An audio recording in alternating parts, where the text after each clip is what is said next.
1월 27일 기쁨의 언덕으로를 통해 하나님께서 우리에게 주시는 말씀은 창세기 24장 1절부터 4절, 12절부터 15절, 66절, 그리고 67절 말씀입니다. 제가 봉독해 드립니다. 아브라함이 나이가 많아 늙었고 여호와께서 그에게 범사의 복을 주셨더라.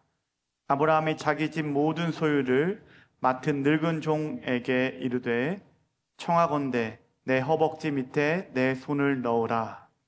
내가 너에게 하늘의 하나님 땅의 하나님이신 여호와를 가리켜 맹세하게 하노니 너는 내가 거주하는 이 지방 가나안 족속의 딸 중에서 내 아들을 위하여 아내를 택하지 말고 내 고향 내 족속에게로 가서 내 아들 이삭을 위하여 아내를 택하라. 12절 그가 이르되 우리 주인 아브라함의 하나님 여호와여 원하건대 오늘 나에게 순조롭게 만나게 하사 내 주인 아브라함에게 은혜를 베푸시옵소서. 성중 사람의 딸들이 물 길러 나오겠사오니 내가 우물 곁에서 있다가 한 소녀에게 이르기를 청하건대 너는 물동이를 기울여 나로 마시게 하라 하리니 그의 대답이 마시라. 내가 당신의 낙타에게도 마시게 하리라 하면 그는 주께서 주의 종 이삭을 위하여 정하신 자라. 이로 말미암아 주께서 내 주인에게 은혜 베푸심을 내가 알겠나이다. 말을 마치기도 전에 리브가가 물동이를 어깨에 메고 나오니 그는 아브라함의 동생 나홀의 아내 밀가의 아들 부두엘의 소생이라. 66절입니다. 종이 그 행한 일을 다 이삭에게 아뢰매 이삭이 리브가를 인도하여 그의 어머니 사라의 장막으로 들이고 그를 맞이하여 아내를 삼고 사랑하였으니 이삭이 그의 어머니를 장례한 후에 위로를 얻었더라. 아멘. 함께 기도하겠습니다. 하나님 감사합니다. 간밤에도 평안 한 번 주시고 새로운 한 날을 허락하여 주시며 하나님께 나와 예배드리며 하루를 열어갈 수 있게 하시니 감사합니다.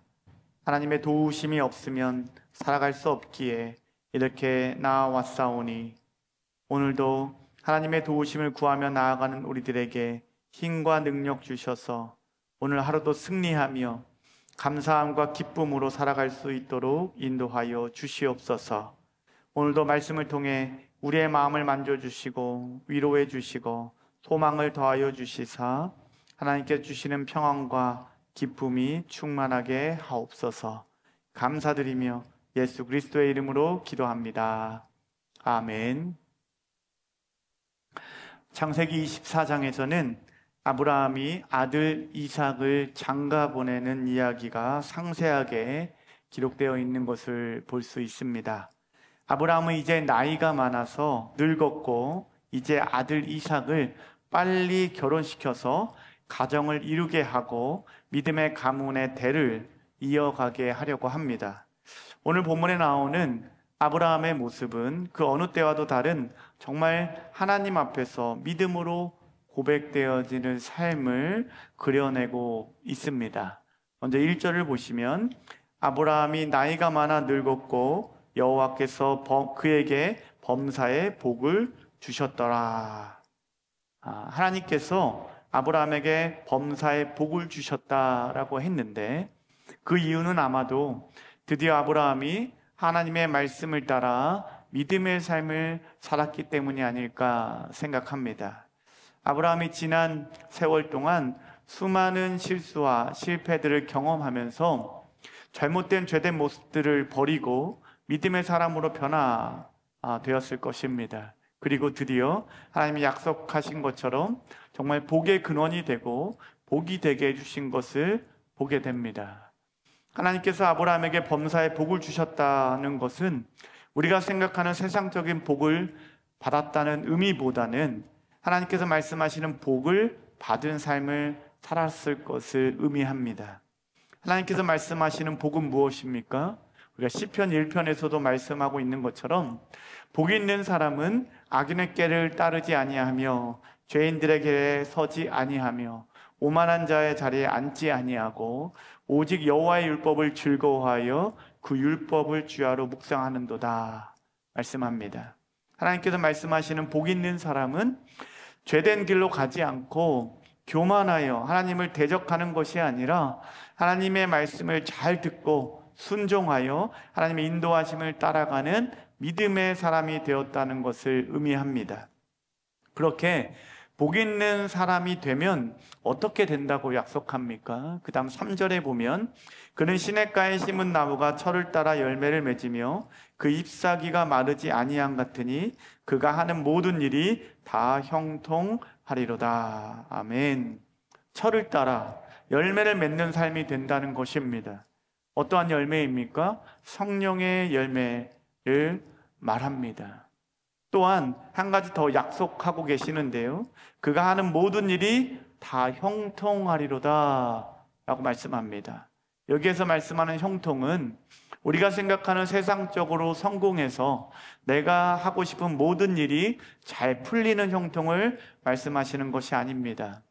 우리가 요셉을 봐도 하나님께서 요셉을 형통한 자라고 칭하여 주셨는데요, 사실 요셉이 어렸을 때부터 세상적으로 형통한 삶을 살았던 게 아닙니다. 요셉의 삶을 보면 그가 형들에게 정말 그 죽음의 위기에 빠지게 돼서 구덩이에 빠지고 종으로 팔려가게 되고 또 모함을 받아서 죄수가 되고 감옥에 갇히고 이렇게 하였는데, 그러한 삶을 보고 성경은 요셉을 형통한 자였다고 이렇게 표현하고 있는데요, 그 형통한 자였다는 그 표현함에는 항상 이런 표현이 함께 말씀하고 있습니다. 그 형통한 자 앞에 이렇게 말씀하는데요, 여호와께서 요셉과 함께 하심으로입니다.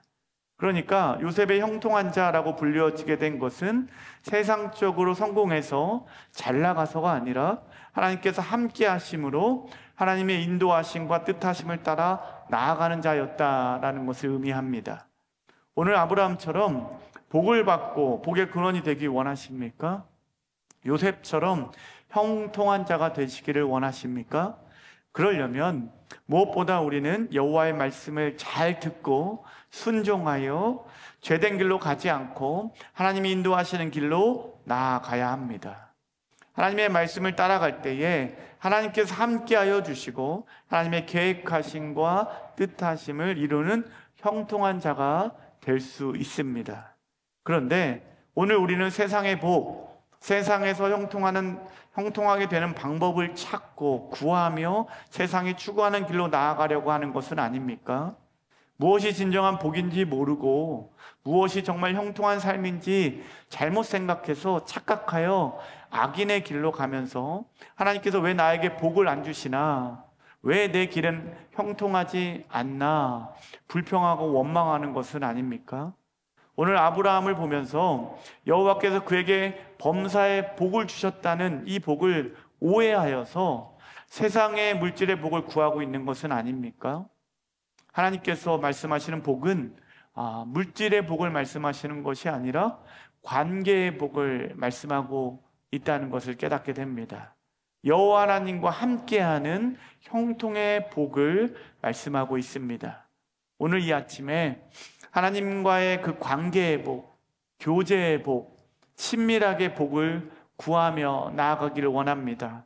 아브라함이 젊었을 때에는 애굽에 가서 세상적으로 잘 살고 성공하고 싶어서 자기가 원하는 대로 갔는데 오히려 그곳에 가서 고난을 만나고 깨지고 실패를 경험하면서 점점 믿음으로 하나님께로 나아오게 되는 것을 봅니다.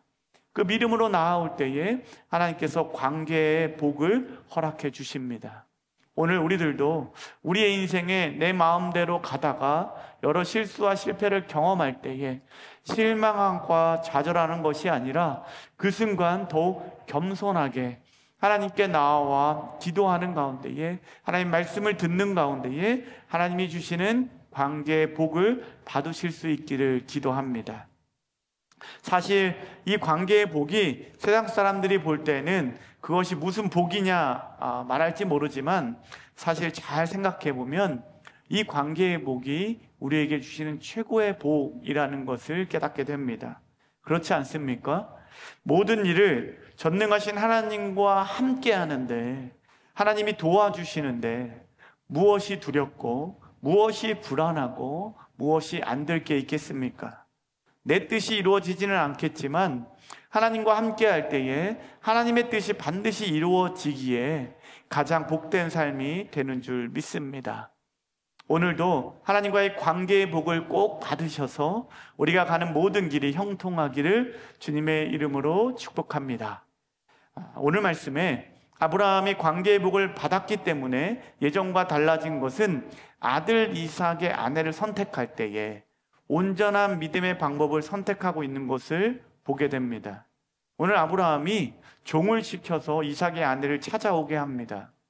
여기서 주목해야 할 것은 아브라함이 그 종을 믿었기 때문에, 신뢰했기 때문에 이삭의 아내를 찾아오라고 보냈다기보다는, 아브라함은 하나님께서 이미 이삭의 아내를 예비해 놓으셨을 것이라는 그 확신하는 가운데에 종을 시켜 이삭의 아내를 찾아오게 한 것을 보게 됩니다. 아브라함의 이 믿음은 바로 아들 이삭을 제물로 바치려 할 때에 하나님께서 예비해 두신 그 어린 양을 보면서 여호와 이레이신 그 하나님을 경험하면서 확신을 갖게 된 그 믿음입니다. 여호와 이레이신 하나님을 경험한 이후에 삶의 여정이 바뀌면서 모든 것을 하나님께서 준비하시고 예비하시는 그 하나님을 신뢰하면서 그 하나님을 믿으며 나아가는 아브라함의 모습을 볼 수 있습니다. 그래서 오늘 아들 이삭의 아내를 선택할 때에 이삭의 배우자를 찾는 방법에 있어서 아브라함은 세상의 방법으로 하지 않고 하나님께 온전히 맡기며 하나님을 신뢰하며 나아가는 것을 보게 됩니다. 아브라함은 지금 살고 있는 지역은 사방을 둘러봐도 하나님을 모르는 이방 민족이 사는 지역에 살고 있습니다. 그 이방 문화에 포위되어 있습니다. 그래서 그 땅에서 신앙의 여인을 찾는 것은 불가능하다 생각을 하게 됩니다. 그래서 지금 아브라함이 종을 시켜서 자신의 가나안 땅에 살지 않고 있는 그 고향인 나홀의 성으로 가서 하나님을 믿는 사람 중에 이삭의 아내를 찾아오라고 시킵니다. 사실 그 종에게 사실 한 번도 가보지도 않는 그 나홀 성에 가서 모르는 여인을 만나고 그 여인을 데려오게 하는 것, 그것이 정말 쉬운 일이 아닙니다. 오겠다는 여자를 찾는 것도 어려운 일이고 또 데리고 온 여자가 이삭의 마음에 드는 것도 어려운 일입니다. 결혼을 하는데 당사자가 가서 만나서 마음에 맞아서 결혼하는 게 아니고 다른 사람이 가서 데리고 와서 만나서 결혼하는 것은 정말 어떻게 보면 기적과도 같은 일입니다.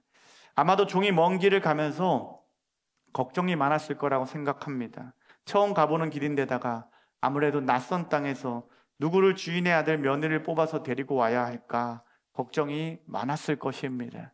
그래서 말씀을 보면 이 종이 하나님께 기도하는 것을 보게 됩니다. 12절에 보면 그가 이르되 우리 주인 아브라함의 하나님 여호와여 원하건대 오늘 나에게 순조롭게 만나게 하사 내 주인 아브라함에게 은혜를 베푸시옵소서.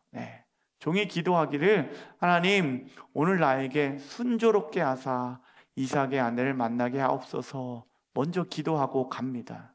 그리고 종이 성에 도착해서 하나님께 표징을 달라고 얘기하죠. 우물물을 기르러 나온 여인 중에 내가 물을 달라고 하면 낙타에게도 물을 주는 여자가 있으면 하나님께서 주신 이삭의 아내감이라고 생각을 하겠습니다 라고 기도합니다. 그런데 한 소녀가 나왔고 그 소녀가 물을 좀 줄 수 있겠냐 했을 때 흔쾌히 떠주면서 당신의 낙타도 물을 길러서 먹이겠습니다 라고 그렇게 자청합니다.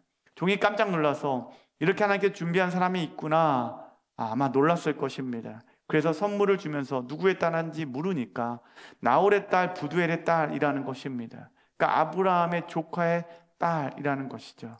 정말 모든 것이 하나하나 어떻게 보면 기적과 같이 이렇게 이 여인을 만나고 그 여인도 흔쾌히 정말 이삭을 만나겠다고 허락을 하고 이삭을 만나서 결혼하게 되는 것을 보게 되는데요. 오늘 이 모든 것이 정말 종이 잘해서 그 이삭이 결혼한 것이 아니라 가만히 보면 하나님의 그 섭리하심과 계획하심이 없이는 이루어질 수 없었던 일이라는 것을 깨닫게 됩니다. 정말 이미 모든 퍼즐이 다 잘 준비되어 있어서 그림이 이렇게 맞춰지게 되는 것을 보게 됩니다.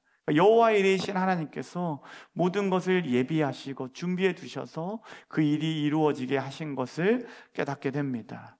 우리의 삶에도 얼마나 신기하고 오묘하고 기적과 같은 일이 많이 있었습니까? 저는 제가 목회지를 결정할 때에 정말 하나님께서 정말 저를 보내셔서 그 기적과 같은 그 목회지를 만나게 하신 것을 참 많이 경험을 했습니다. 제가 생각하고 제가 계획하고 제가 찾아보려 할 때에는 하나님께서 다 막으셨는데요, 정말 전혀 생각하지도 못한 하나님의 방법으로 하나님의 길이 갑자기 열리고 목회지를 옮겨주는 것을 경험을 했습니다. 그러니까 아무리 생각해도 그렇게 될 수 없는 일인데 하나님께서 도움을 구하며 하나님을 전적으로 의지하며 하나님의 인도하심을 구하며 나아갈 때에 새 길을 여시고 새 역사를 이루어 주시는 것을 경험했습니다. 여러분, 2025년 새해가 시작이 되었는데요, 올 한 해 어떠한 기대와 소망이 있으십니까? 나 혼자서 계획하고 꿈꾸는 소망이 아니라 여호와 이레이신 그 하나님을 믿고 기대하고 소망하며 나아가기를 기도합니다. 이사야 43장 19절에 보면요, 보라, 내가 새 일을 행하리니 이제 나타낼 것이라. 너희가 그것을 알지 못하겠느냐? 정령이 내가 광야의 길과 사막의 강을 내리니 라고 말씀합니다. 우리의 어렵고 힘든 상황과 환경은 광야의 길이 어떻게 나고 사막에 어떻게 강이 흐르겠는가 낙심하고 절망하게 할지 모르지만 여호와 이레이신 하나님께서 말씀하십니다. 보라, 내가 새 일을 행하겠다. 광야에 길을 내고 사막에 강이 흐르게 하겠다 하십니다. 아멘. 우리의 힘든 형편과 처지가 주는 절망 앞에 우리가 굴하지 않고 아브라함처럼 하나님과 관계의 복을 받고 믿음의 사람이 되기를 기도합니다. 그래서 여호와 이레이신 하나님을 신뢰하며 나아갈 때에 올 한 해 하나님께서 예비하신 놀라운 축복과 은혜를 다 받고 누리면서 복의 근원이 되는 저와 여러분들 되기를 주님의 이름으로 축원합니다. 아멘. 기도하시겠습니다. 하나님 감사합니다. 여호와 이레이신 하나님께서 우리와 함께 하시며 힘주시고 은혜를 더해 주시사 우리의 삶을 인도해 주심에 감사드립니다. 거친 파도 앞에 하나님을 믿는 믿음이 흔들릴 때도 있습니다. 높은 산을 바라보며 그 산이 하나님보다 더 커 보일 때가 있습니다. 두려워하거나 염려하지 않게 하시고 여호와의 이레이신 하나님을 바라보며 담대하게 또 주님의 인도하시는 길로 나아가게 하여 주시옵소서. 그러기 위해서는 무엇보다 하나님과의 관계의 복을 받기를 원합니다. 오늘도 하나님의 말씀을 주야로 묵상하며 기도할 때에 악한 길에 거하지 않고 하나님의 인도하심을 따라 의로운 길로 나아가게 하옵소서. 그리하여 하나님께서 함께 하시는 가운데에 세상에 복이 되게 하옵소서. 우리와 함께 하셔서 임마누엘 되시는 예수 그리스도의 이름으로 기도합니다. 아멘.